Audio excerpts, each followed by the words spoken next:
child's pose, moving up through a tabletop to cat pose, cow, one more time, cat, and cow, back to a neutral spine and tabletop, tuck those toes, take the hips high, finding a down dog. Walking the feet between the hands for a ragdoll pose.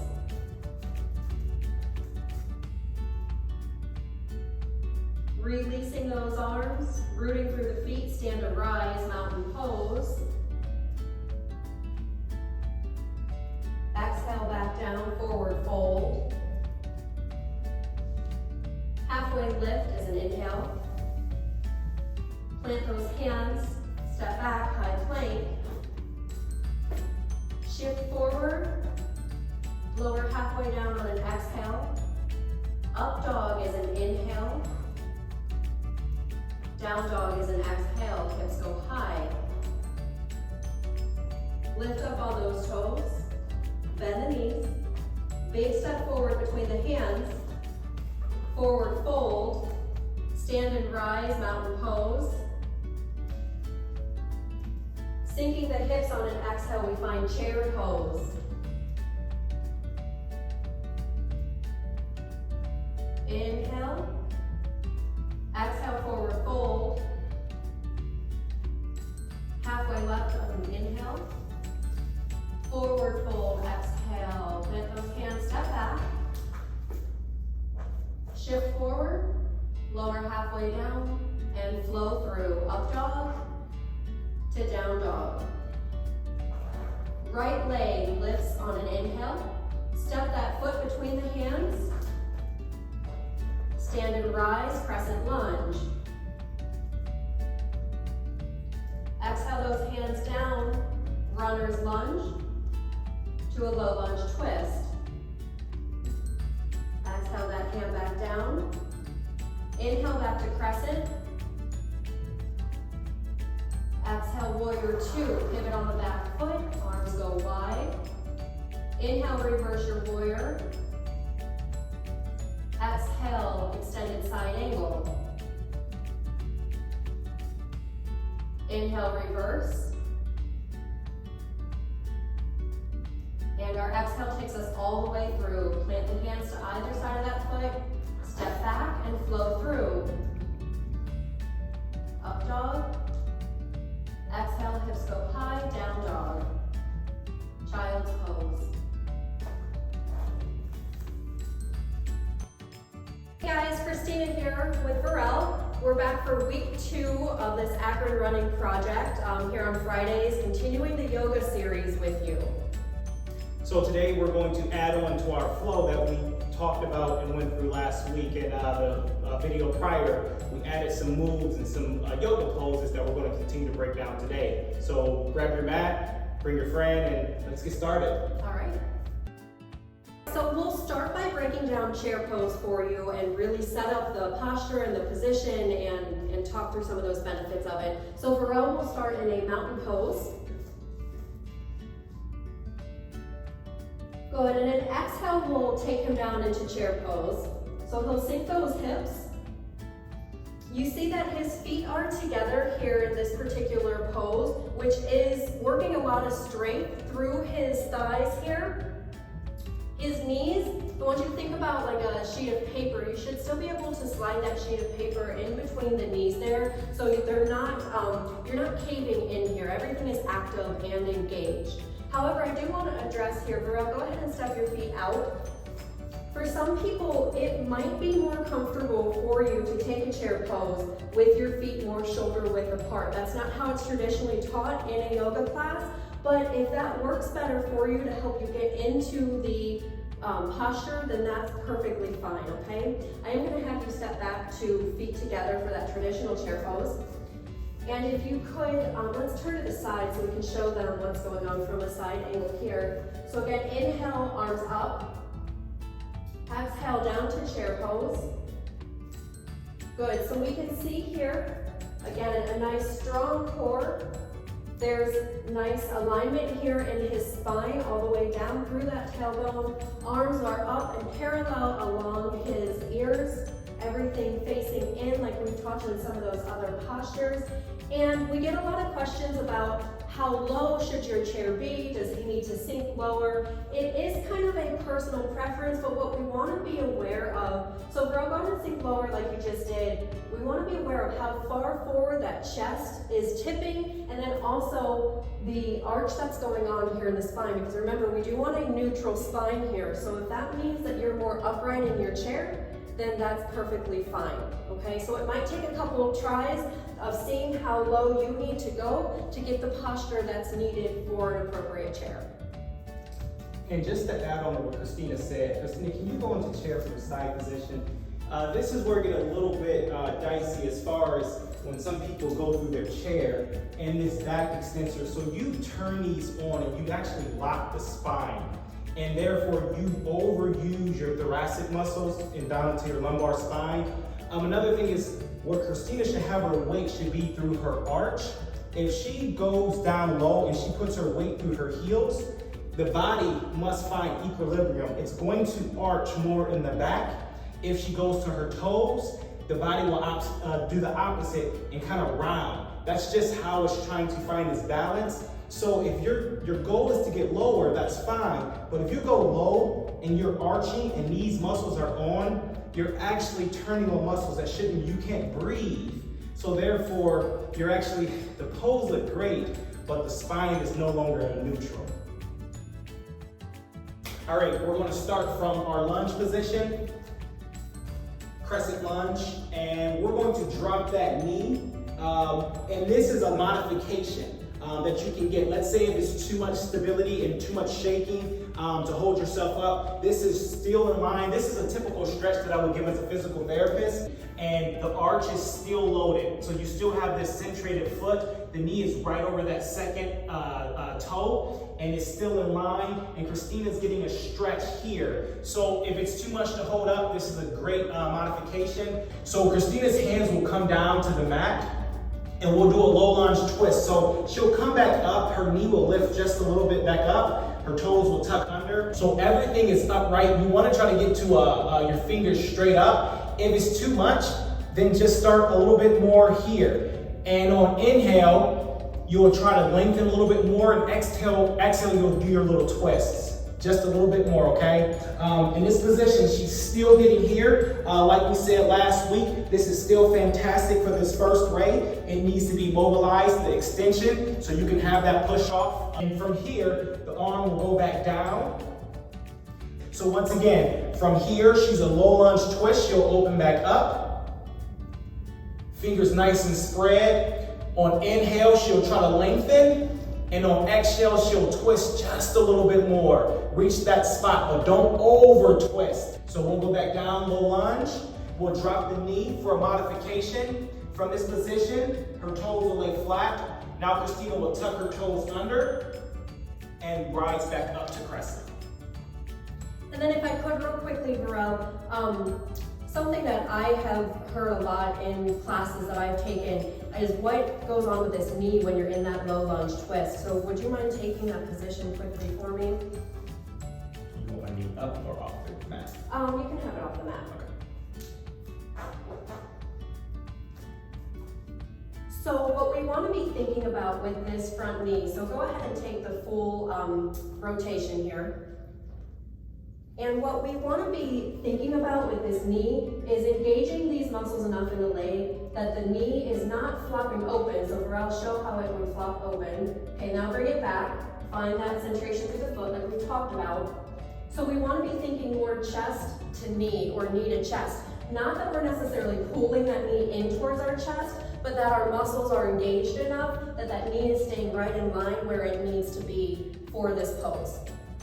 And we also don't want it to flop in as well. Okay, so from our crescent lunge, to get to our warrior two, we take a transition pose here where Varel will pivot on his back foot, so it opens up at a 90-degree angle. The arms come out to a T, so the right arm reaching forward, the back arm reaching towards the back. We want to be aware here with the arms that one arm isn't pulling too far forward and one arm isn't pulling too far back, right? We want a nice upright torso, neutral spine, okay?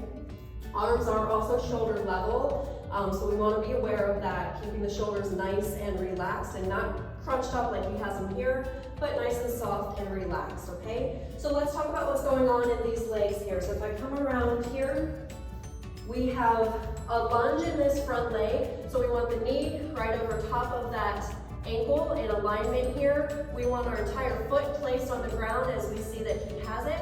And then the back foot had opened up at that 90-degree angle, so it's basically perpendicular to that front foot. So the arch of the back foot is in line with the heel of the front foot, okay?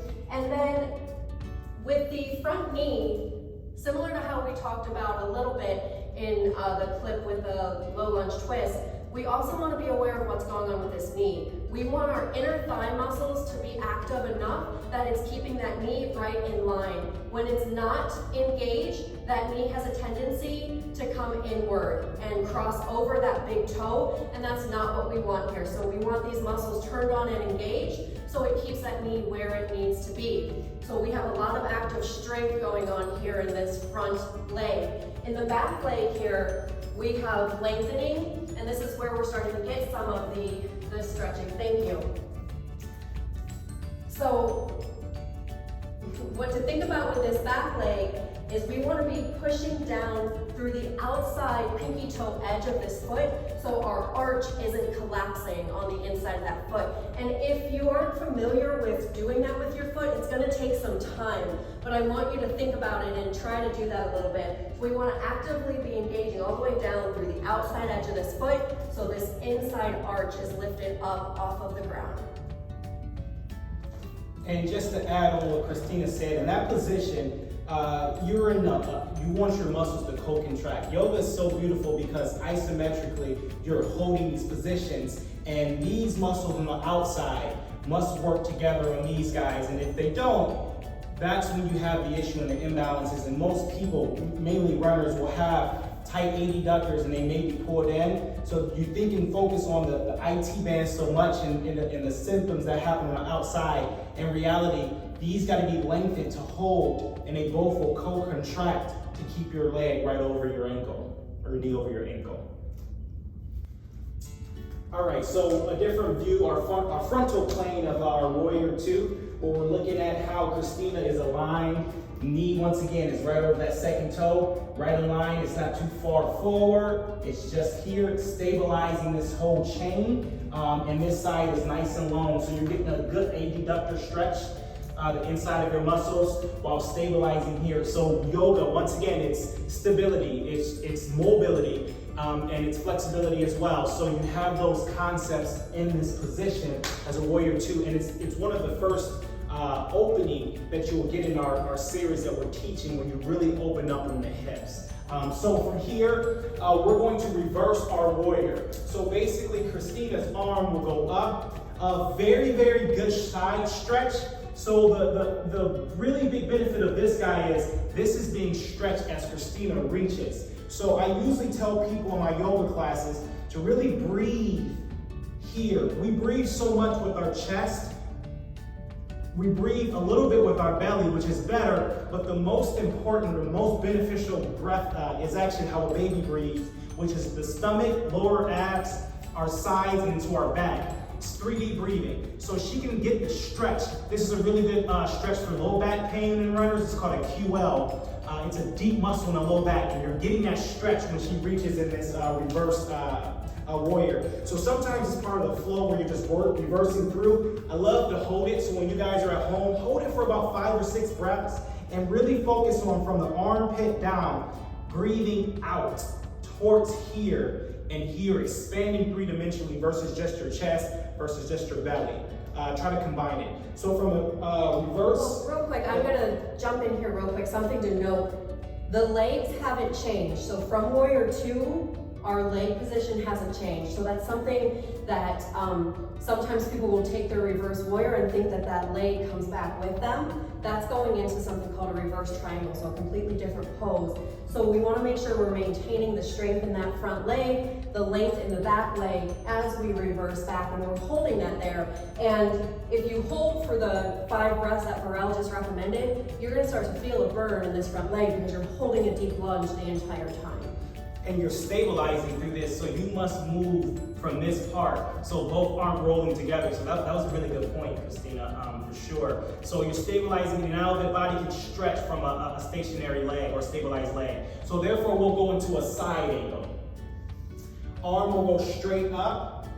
In our earlier teachings, we talked about extended side angle. Most times you'll go from a side angle here, and there your fingers are spread up. Once again, you're just opening, you're twisting up. And then extended side angle, Christina's arm will come over. And once again, now this stretch, she is reaching. She's reaching towards she's reaching over towards her right side. I'm sorry about that. But this whole chain, this lateral chain is being stretched all the way down. Once again, this side never changed. She's loaded through this foot. She's not collapsing in. The big toe is still keeping connection as well as the pinky toe. So everything is in line here, and this whole lateral chain is being stretched in this position. A cool challenge if you guys want to try it at home, make this arm reach out for you. Now you have the stretch and you have the stabilization of your abdominals to keep you from just hanging out on your thigh. Most people, if this is too much, bringing that arm back down, that helps give you some support and stability, so therefore you can focus on flexibility and mobility on the opposite side while stabilizing. In this position, I don't want you to drop into this shoulder and this becomes not active. You're just laying, you're basically just holding there, and you're just putting on your weight. It's not active. You took a yoga pose that was considered active and you made it passive on this side. So this is basically keeping the top of your shoulder away from your ear. You want to stay focused and stabilized on this side while this side reaches for its stretch. And while all that's going on in the upper body, like Pharrell just explained, you have this massive stretching and opening here through the hips as you're sinking into that lunge. So keep in mind, if you back out of that lunge, you're going to take away some of that intensity. However, the further you go into that lunge, of course maintain your position, the deeper you're going to get some of that hip stretching. You're opening through this inner thigh muscle. So it is an intense pose to hold. So keep that in mind. And some advanced yogis out there, so you may be looking at us here with this, a lot of times you see this pose with the hand all the way to the inside. If you're an advanced yogi out there, you might have the flexibility already, the mobility in that front leg to be able to get yourself all the way down there. So you'll have to gauge that as you work through your practice. So go back down in that position, because this is a very important thing on, is flexibility that important? Is the goal of yoga just to reach and touch the ground? And that's where some people say no and some people say yes. It just depends on your practice. But if you are hypermobile, meaning you basically have the flexibility, my question then is, can you breathe on a lateral side? So on her right side, can she still breathe? If you can't breathe and this spine doesn't stay neutral, I don't know how much you're getting out of that pose, because you took away from the breath just to get the pose. And Christina mentioned in our first video, you want to move off breath. Breath controls movement. Be focused on breath before you focus on the pose. So we'll call those more of those yogis more hypermobile. And what happens, they can sit into these joints in these passive structures. So they're here and they can get so flexible, but if they actually lift up just a little bit, they'll turn those active structures on, and it's a more challenge. But for most runners, that's not going to be the case. We're trying to get mobility. But people that already have that flexibility, I'll challenge you and lift up just a little bit. So now those active structures can work on your stability versus a runner probably needing mobility and flexibility. Okay, so week 2, we just took you through several more asanas, more upright positions that are really going to start to challenge your strength and that stability in your legs. After today, you might be thinking that yoga is kind of a love-hate relationship. I would be the first to admit that I did not like yoga when I first started it. It's extremely challenging, it's extremely humbling if you've never done it before to have to hold these poses, and particularly the ones that we added in today. If you do hold them for several rounds of breath, you are gonna start to feel a good stretch, some good strengthening. You're probably gonna start to shake, and you might be thinking, this yoga stuff is not for me, but I would encourage you, and Varel would probably encourage you the same, keep with it. The more you practice and you devote to the practice, the more the benefits that Varel talked about in that very opening video, the more of those benefits you'll start to see. Running, we all know, is 90% is mental, 10% is what you do with the coaches and your training. So if this is not strong, you're easy to break down. But with yoga, it just holds you. And to hold those poses like Christina, that shaking, that is very powerful because your body learns how to just not give up when it needs more and you gotta dig deep. So we're gonna finish off with another flow. Christina's gonna take us through from week 1, and we're just going to add. This time we're gonna add both sides, right and left. And once again, you'll just loop it at home. The good thing is yoga studios will be opening back up. So I look forward to seeing some of you guys in our classes here at Yoga Bliss. All right, so grab your mat, maybe grab some water, and let's go ahead and put this together in a sequence, in a flow. Child's pose.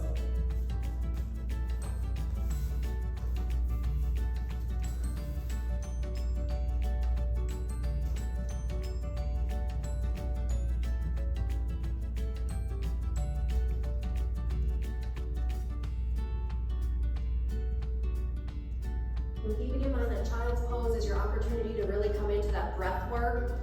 We're gonna keep talking about that breath because it's really important here. So Varel has all of this space in his back body here to be expanding that breath. And then space in the front as well, since the knees are apart. So be thinking about that as you're at home on your mats. So a couple more rounds of breath here.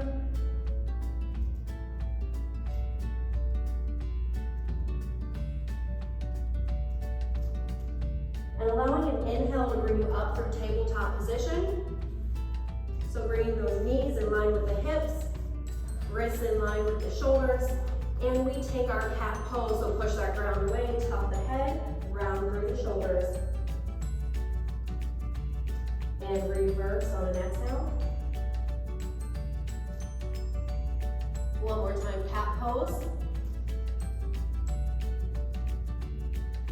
And cow pose. Back to a neutral spine. We'll tuck the toes under, take the hips high, find our down dog here. And since we're on week 2, let's take a couple extra breaths here. This is a pose, especially at the beginning, that people like to find a little variation with. So maybe pedaling through those feet, getting a little extra stretch through the calves. I really like lifting all the way up on the toes, bending the knees a little bit. So have some fun with it, find a little bit of freedom and movement here, what feels good to you. Sometimes it even feels good to take and flip the toes over and get a stretch across the top of the foot. But these beginning down dogs, it's kind of the time to do that. And then we come back into stillness. Both heels pushing down equally towards the ground. And on an inhale, we'll bring the feet forward. Ragdoll pose, so feet are shoulder width apart. Grab those arms and drape over the legs here.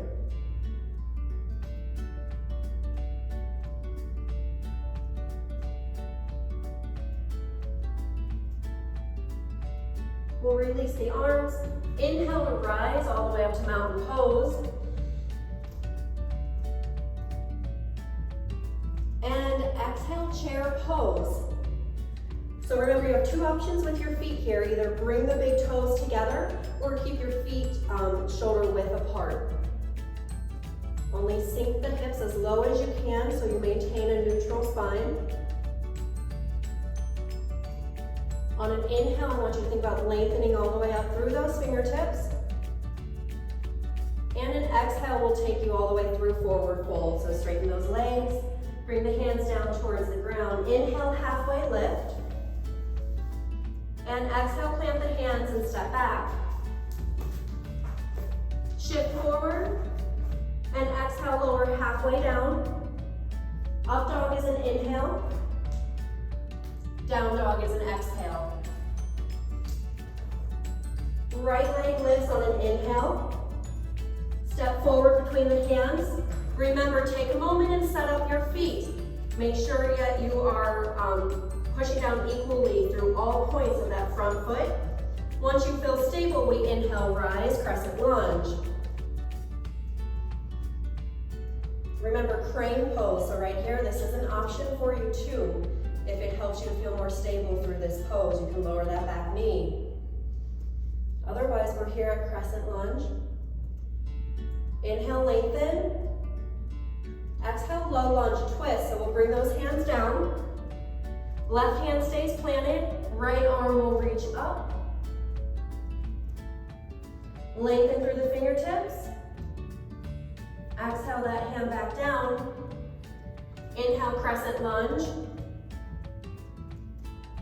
Exhale, warrior two, so pivot open on that back foot.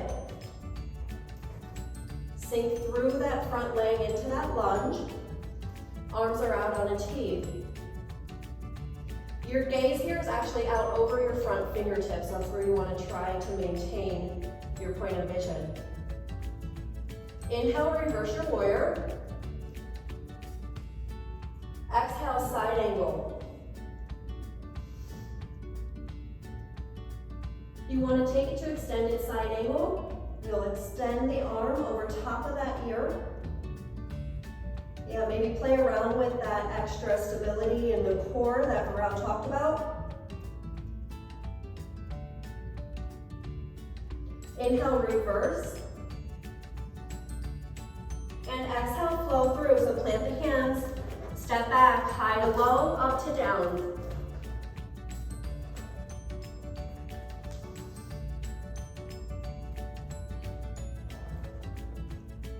And we start over on the left side. So on an inhale, left leg lifts. Step through between the hands. Set up your crescent lunge. On an inhale, rise. Exhale, hands go down. Revolve lunge.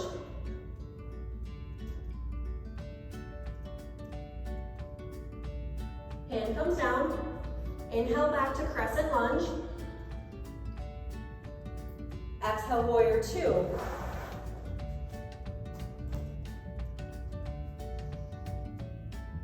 Inhale, reverse. Exhale, extended side angle.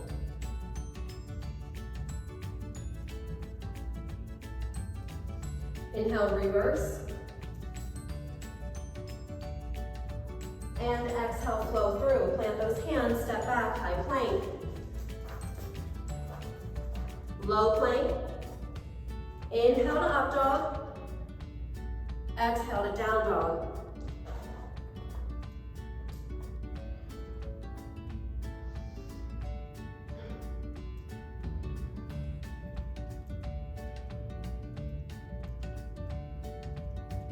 Let's lower the knees.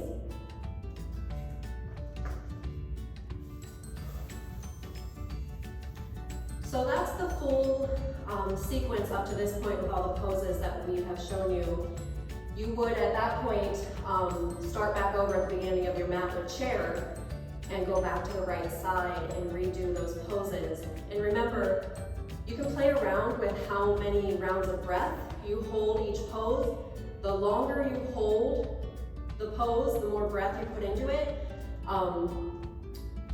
the more strength and stability you're going to gain in that given pose. So if you're looking for maybe to really get that heart rate going, that's when you would maybe just do one breath, one movement, and really flow through at a quick pace. So you can kind of decide what you're feeling at any given point when you're watching this video.